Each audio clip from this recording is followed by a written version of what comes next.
As you wander around Tamriel, you've probably noticed leads popping up after completing battles, pickpocketing, or even just looting the environment. If you're wondering what to do with these leads, well, you're in the right place, because this is my guide to becoming a Master Antiquarian. Make sure you watch the entire video to ensure that you learn all the tips and tricks and learn everything there is to know about scrying and excavating antiquities. Let's get started. In order to unlock the scrying quest, you do have to own the Greymoor DLC. Now, whether you purchase this DLC or have ESO Plus, either of these options will allow you to travel to Solitude to begin the quest. You can either pick up the quest by reading the pamphlet that is around Solitude. You'll see that it says calling all antiquarians. That will kick off the starter quest. Or you can head to the antiquarian symbol building on your map and talk to Verida directly. Once you have the quest, talk to Verida to get started. She will talk you through what it means to be an antiquarian and will doubt your abilities and tell you to touch the antiquarian eye to see if you even have the aptitude to begin scrying. How talented are you, I wonder? Well, of course, as the hero of Tamriel, you have a surprising reaction and are an excellent candidate for scrying. Talk to Verida one more time and she'll direct you to go down the stairs and talk with one of my favorite NPCs, Gabrielle. If you've encountered Gabrielle before, she will remember you. If this is your first time talking to her, no problem. She's still just as friendly and will help you learn how to use the antiquarian eye to scry and then dig up items. She'll take you through the basics of scrying, which you can see here. As you use your antiquarian eye, you will pick patterns to reach the foci, which is that shining circle that's selected in the center. Now, you can only choose a group of patterns so many times. You can see how many charges you have left in that bottom blue glowing gauge. This is your magicka charge, and it will show you a number once you have 3 or fewer charges remaining. You have to reach the foci before running out of magicka charges in order to complete the scry. It's like a puzzle game. I think it's really fun. It gets more complicated the higher the level of antiquity. Go through this base quest. It introduces you to how it works, picking those patterns as you can see that I'm doing here to get to that foci. Once you've found all the foci, it will eliminate possible dig spots. In this case, there's only one, so you can walk out that basement door and lo and behold, the antiquity is right in the backyard. Click on the dig site to get started and you will see that there is an excavation mode associated with scrying as well. You can use the antiquarian eye to figure out where the antiquity is in the dig pile. It's like Minesweeper. You can eliminate where the antiquity is if you don't get the green square right away. I usually start by clicking the center. It's a really easy place to start, but you can really start wherever. In this example, you can see I got an orange with that square. So I tried the bottom right-hand corner and get the red, meaning that I'm very far from the antiquity. So then I try the other corner and I get a yellow and then eventually the green, since I know the yellow indicates that the antiquity is within 1 square around the yellow box. You can combine these different tells depending on the color and figure out exactly where your antiquity is in the dig site. This again gets more complicated the higher the level of the antiquity, but the process remains the same. Once you have found the antiquity, you can begin digging using the hand brush tool. When you start out, you will simply just have to click the dirt to clear it away to reveal the antiquity. I'll get into some of the more advanced tools for both scrying and digging later, but this gives you a really good overview of the basics of scrying and finding those antiquities. Once you have finished excavating the antiquity here, talk to Gabrielle one more time and she'll direct you up the stairs through the door you enter to talk to Verida to complete this beginning quest. Once you have completed the quest, you can start excavating antiquities all over Tamriel. Where's the best place to get started? That's a great question. The best place to get started with antiquities is by traveling to Artaeum. You can unlock Artaeum simply by traveling there. If you have the Way Shrine unlocked already, maybe you own the Grand Sigic Villa, or you can even ask a guildmate to port you there. You can check the list to see if anybody is there, and if not, usually guildies are willing to get people places all over Tamriel, so don't be afraid to ask. The other option is to complete the first story zone quest in Somerset. You'll meet Valsaren, and she will tell you how to get to Artaeum after defeating the first enemy there. You can make your way to the Elven Force important site on the map, and down the stairs you will find the portal to Artaeum. Either of these options will get you there, and once you are there, you can start looking for green antiquities. Now, the reason I suggest starting in Artaeum is that the zone is very small, so you don't have to run very far to get to each of the dig spots. So you can see here, it is a little bit more complicated to start out scrying. There are now 6 foci that you need to collect in order to narrow down the dig site. For every foci you miss, there will be a trick or fake dig site per se, where you just get a treasure instead of the actual antiquity you are looking for. It's the same principle here. You're trying to combine the patterns to hit all of those swirling foci spot. When you're starting out, it is difficult to clear all the dig spot options. You can always keep scrying until you do, but if you would rather not spend the time doing that, you can just run to the dig site, and if you pick the wrong one, you usually still get some kind of bonus loot which you can sell for gold, so it's not too much of a loss. Another thing that's a little bit different from the beginning quest is that in the wild, you can use the Antiquarian eye to help you find the dig spot once you have reached the dig spot zone. So on the map, you'll see that there's a bluish shaded area where the antiquity can be found. Once you have traveled to this area on the map, you can quick slot the Antiquarian eye as a tool, and it will point you in the direction of the dig spot. If you follow the line it's pointing in exactly, it will take you directly there. Now, this isn't always possible. Sometimes there's rocks, trees, other things in the way, and you might have to go around. But if you ever lose track of which way you're supposed to be heading, just use the Antiquarian eye one more time and you will find the direction that you need to be heading in again. Once you have found the correct site, you can dig for the antiquity. You will get the green treasure and any bonus loot that you find, and then it's rinse repeat until you reach level 3. Once you reach level 3, you can unlock the ability to scry for the blue intermediate items. Now, there's a couple different options that you can do here. I would probably recommend staying in Artaeum since it's small. You can scry for the green and then the blue, which gives you more experience and levels up your scrying and excavating a lot faster than the green. But if you want to start exploring Tamriel, maybe make this a little bit less of a grind, you can also just scry for green and blue antiquities in the zone that you're currently questing in. Now, there's a lot more room in a lot of the zones, so you might have to run a little bit farther or go off track to find them, but you can break it up by completing quests, scoring the zone for Skyshards, helping with those skill points that I'll talk about later on. They'll make scrying and excavating a lot easier, so it's a nice way to break it up if you need a break from just grinding in Artaeum. The bonus about staying in Artaeum is there are also lots of harvesting nodes here, so if you're into crafting or even just selling materials, you can pick up those as you go across the zone, get a little extra bonus out of staying here as well. Now, once you reach level 6 from either of those methods, you can then excavate for purple antiquities. This is where I would recommend getting out of Artaeum if you haven't left already and start going out into the world and scrying for those purple leads. This will give you even more of a bonus to your scrying and excavation level and are worth chasing after in the other zones. Whether you choose to stay in Artaeum or go out in the zone and combine it with questing, definitely don't make it feel like a chore. I know it's a bit of a grind, so it's hard to get all the way to the Master Antiquarian, and definitely don't let this deter you from enjoying the rest of the game. Now that you have the basics of scrying down, you're probably wondering how you can get even better at scrying, especially as you started to get into those blue and purple antiquities. It can become quite difficult to finish the scrying and dig sites with just the basic skills. So first up is scrying. You can get 5 out of 5 in Antiquarian Insight. That will allow you to scry for up to the ultimate level of antiquities. A lot of these are furnishings or mythic items, so it's beneficial to level up your scrying all the way, at least on one character, so that you can get these master antiquity leads and not have to worry about chasing them down later in the game. Next up is Scryer's Patience, which grants you 2 additional turns of scrying.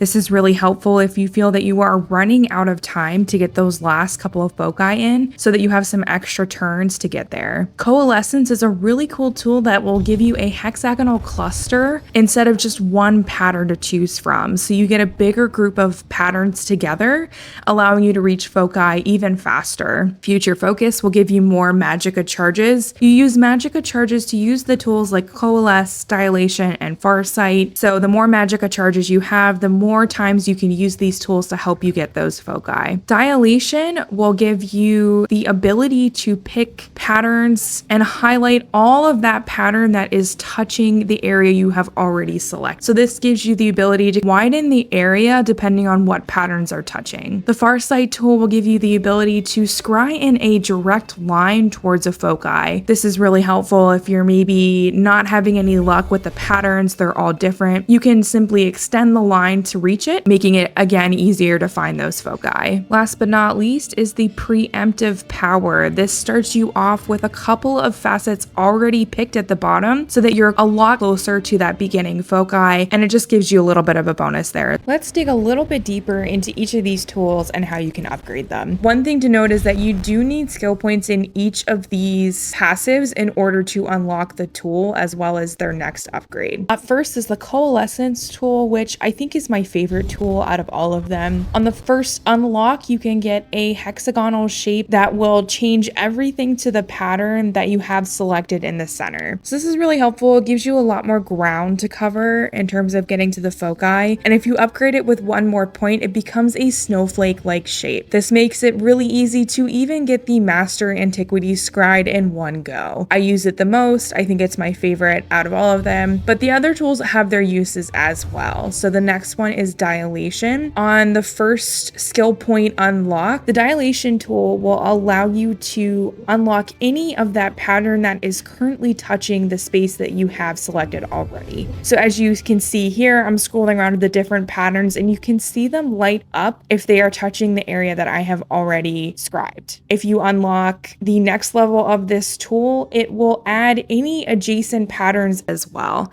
So let's say you have 3 that match on the other side. Instead of just highlighting the one that touches the area you've scribed, it will include all 3. So this is really helpful if you have not an obvious area to maybe use the Coalesce tool. This will give you a more well-rounded increase in space all across the board. The last tool is the Farsight tool, which is also very helpful on those master antiquities. The initial unlock will give you a line of 4 patterns starting with the very first pattern you select. It will then turn the entire line of 4 into that pattern. This is really helpful to reach some of those corner foci that could be hard to get to otherwise. If you unlock the next level of this tool, it will increase to 6 pattern lines of the same pattern you select. This makes it super easy, even for the Master Antiquities. You can scry on what I call easy mode. If you have all of these tools unlocked, there is really no antiquity you can't get on the first try. Try out each of these tools, see what works best for you. Now that you are a master scryer, let's take a look at Excavation and the tool improvements you can unlock there. So the first is the hand brush. This is that initial dig tool that you use, and as you upgrade it, you get more intuition, which will allow you to use the tools more as you unlock them. Next up is the auger. The stronger the auger is, the farther down it can detect the antiquity. This will come in handy once you get to the purple and master antiquities, which have quite a bit of dirt on them and have a lot more layers than the lower green and blue level antiquities. The first tool you can unlock is the trowel. This is a small spade-like tool that will, the first unlock, dig 2 layers worth of dirt down. If you unlock the second skill point, you can dig down 3 layers of dirt, as well as avoid the fissures which come into play at the purple antiquity level. If you normally dig these fissures up, it will damage your antiquity, and depending on the antiquity level, you could end up blowing up the entire antiquity and having to start the dig site over again. You can also unlock the Keen Eye Dig Site passive. This will make it easier to see those dig spots from farther away. The Excavator's Preserves layers will give you more time when you are digging up antiquities, and time is really just the amount of digs that you can do. You are timed and have to dig as fast as possible. It's similar to the turns taken in scrying. You can also unlock the heavy shovel, which will give you the ability to clear dirt in a 3x3 square instead of one square at a time. This is really helpful if you can get a 3x3 square all the same level of dirt. You can clear a much larger area than you would be able to with just the hand brush or even the trowel. If you upgrade this one more time, it will dig through 2 layers of the dirt, and it will also have the ability to possibly refill your intuition. This is really helpful. It can get you to your antiquity a lot faster and give you more time to find bonus loot. Last but not least is probably one of my favorite passives in the game, which is the keen eye for treasure chests. This applies to treasure chests all across Tamriel, in dungeons, out in the wild. It will have the same bluish glow that you can see from farther away, so that you can identify treasure chests very easily or find them in the dungeon when you're trying to do a quick run through. I think this is probably the only reason I would level up Excavation or Scrying on another character, is to unlock the keen eye treasure chest passives. Otherwise, if you're looking for antiquities, you can just switch to the character who has it unlocked. But if you have more than one character that you run in situations where you would want to find treasure chests, it can be very helpful to level this up for that passive. These tools are a little bit more self-explanatory than the scrying tools, but some tips I have for you when finding an antiquity when you have these tools unlocked is to first clear the area around the antiquity so that you have the 3x3 layer of dirt that is all the same level. Then you can start either clearing the area to make it the same as a 3x3 square. As you get the 4 intuition, use the shovel to start digging up your antiquity so that you can get to it faster. Once you have the 3x3 squared cleared for your antiquity, you can start clearing out the other areas you need to dig up the antiquity, or you can start clearing out other areas on the map to try and find bonus treasure. So once I have found the entire green area of my antiquity, it's all the same dirt level, I will start using the hand brush on other areas so that later I can use the shovel to dig those up as well. Now, another place that you can find bonus loot is actually where some of those fissures are. It's not guaranteed, but I have seen more often or not that if you do accidentally dig up a fissure, sometimes you get bonus loot there as well.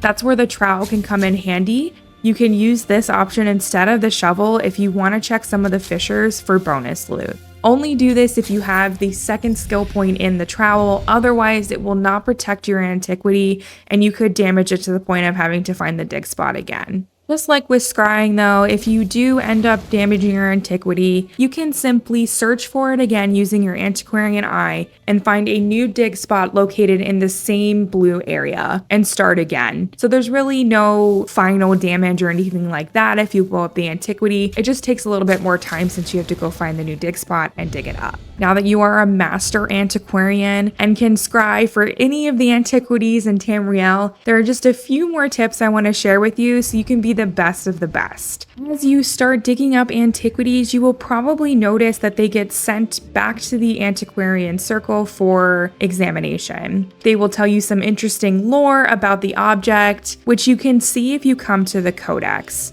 So this is in your inventory. It's under the Antiquity section as well. You can come here and see any of the cool lore if you are into that and want to read it, as well as any missing fragments you need for antiquities. This is particularly helpful if you're trying to build up a music box or get a mythic item. You can see which fragments you are still missing and go after them to complete the antiquity. The next tip I have for you is that when you are running around in the zone trying to get the antiquity, keep an eye out for Skyshards. This can be a really easy way to pick up some skill points and help fill in those passives, since I know skill points are precious and it's hard to commit them to the Scrying and Excavating passives. The next tip I have for you is that you do have to have 5 open inventory slots in order to start a dig site. This is where assistants can come in super handy if you have them, but if you don't, not to worry, you don't need to purchase them from the Crown Store. There's always traveling merchants wandering around Tamriel. If you see one, stop and sell what you can to free up space, or stop by in a nearby town if your antiquity site is close to one. You can decon and sell your items there to keep your inventory nice and open so you don't have to run back after finding a dig spot. My last tip for you is that you can scry for leads and then dig them up later.